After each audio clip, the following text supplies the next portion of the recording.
So the next section for TA southbounders is from Mercer to Hamilton. This section's about 50.8 miles, and you're going to kind of get all the flavors of North Island hiking on this one, excluding the beach. So when you leave the town of Mercer proper, you get into this track called the Wangamarino Track, part of my pronunciation. This track is going to be kind of your hardest portion of the day.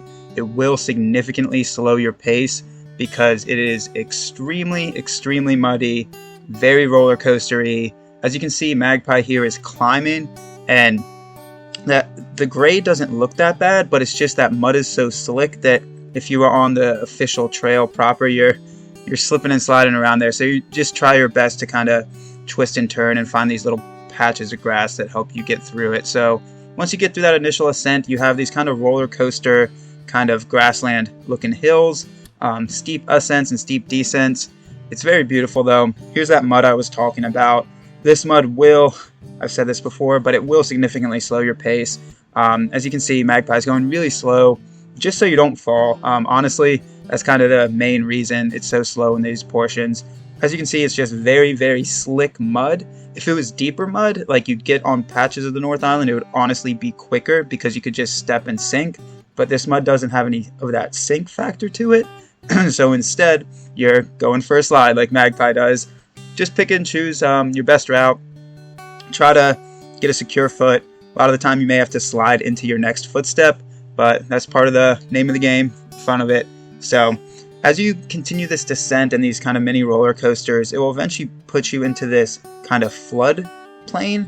I use that term loosely. It's not a big plain, but there's this little valley it puts you into, and it is significantly flooded. You don't have to do any swimming. As you see, Magpie went for a little slide.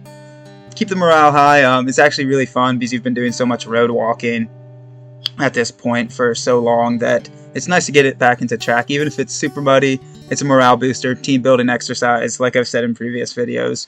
So once you finish up that mud section, this is the flooded area I'm talking about.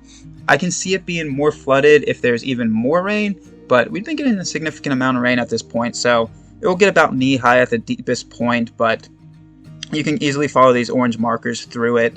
So once you finish up that flooded portion, you pop back up onto the hill, and this is the top of your ascent, this cow pasture. Say hi to the friendly cow there.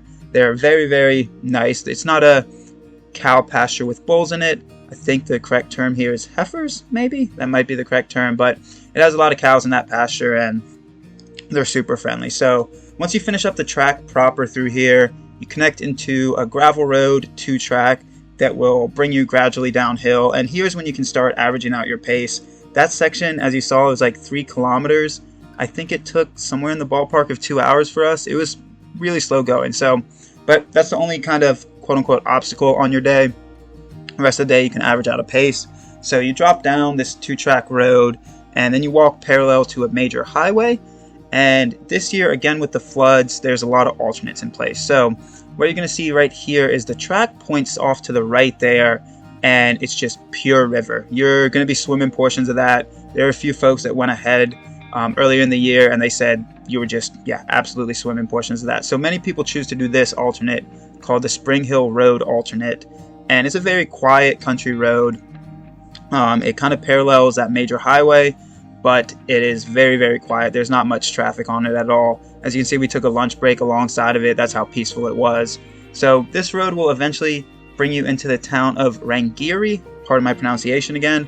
Rangiri, some people choose to stay here. They don't really have a lot of amenities. They have this one little hotel. You can fill up your waters at this toilet, but they also have this one little hotel that I pointed to right there that you're allowed to camp there, and you can also get some food. No grocery stores, so pack out if you want other food. Once you get through that town proper, you get into this river track. And this river track really fluctuates with the type of grade as well as the type of terrain. It is along the riverbank the entire time, but you're going through different people's properties over these fence styles. And it really comes down to how manicured the trail is due to the landowner. If the landowner is taking care of their growing grass, it's easy walking. If they're not, it's sometimes a little thicker grass. So it really fluctuates from property to property every time you go over one of these fence styles. And you continue walking this, and it puts you through kind of small pockets of road every so often, and then connects you back into this.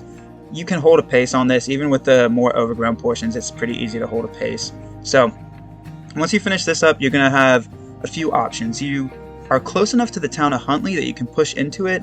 We ended up free camping in this park, but I would highly recommend pushing into the town of Huntley. From this park, it's another mile or two, and this park looks very peaceful, but it is a local fisherman's kind of attraction, and these fishermen come all throughout the night to check their traps, so you might not have a peaceful rest. And pushing into Huntley, you'll have full services if you go into there. So Huntley is off trail, so this is the bridge that will take you into Huntley, and they have a big grocery store. They have a lot of restaurants that are open. We got there too early for some of the cafes to be open, so just went to McDonald's, but they have kind of a variety of things that you can access there.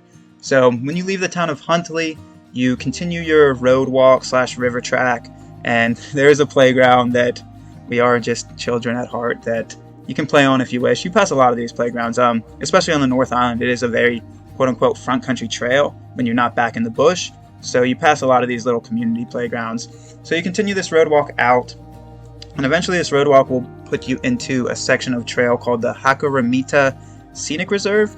Very beautiful portion of trail. It brings you up to this giant kauri tree that is just epically beautiful. It is a steep ascent though, so this will take a hit on your pace again, but the track itself for this reserve portion is really good. At some point you do get out of the reserve and get into this connector piece of track, but we'll talk about that in the future. This is the kauri tree. Really gorgeous. You can read the information there if you paused a few scenes ago. So you kind of do these mini roller coasters until you start a long ascent to this overlook, and this overlook looks over the town of Huntley, that river track that you've been walking for so long. And once you're at this overlook, you have, again, kind of roller coaster miles, ups and downs, to get to the Hakuramita summit proper. So these ups and downs, very rooty, not so much mud. There were a couple pockets, but overall this trail is actually pretty easy to hold a pace on. Again, you might not be holding that 3 mile per hour pace that you're used to if you're hiking in the US and Canada, but ballpark 2.5 mile per hour. I would carry water through here. Again, there's not many natural sources. There are a few you can access, but if you're more comfortable, you got towns on either side of it, and it's like a 7-8 mile stretch through this forest that you could carry filtered water through. So you get to the top of this summit, and there's broad sweeping 360-degree views. You can kind of see the ridge line that you walked for a little bit, and you can also end up seeing the beginning of what I call the Hamilton spread. When you descend off of this summit, I think the fact was like there's almost 1,500 steps of a steep descent. I did not personally count them, but there are quite a lot of steps. So maybe take a break up there, get your legs right, and then tackle the descent. It is steeply down, but it gets you down pretty quick. So once you finish up this portion of track, you get into a town, I'm going to butcher this name, I apologize, town of Wangamarino, and there's a motel there called Araroa Motel that some people decide to camp at.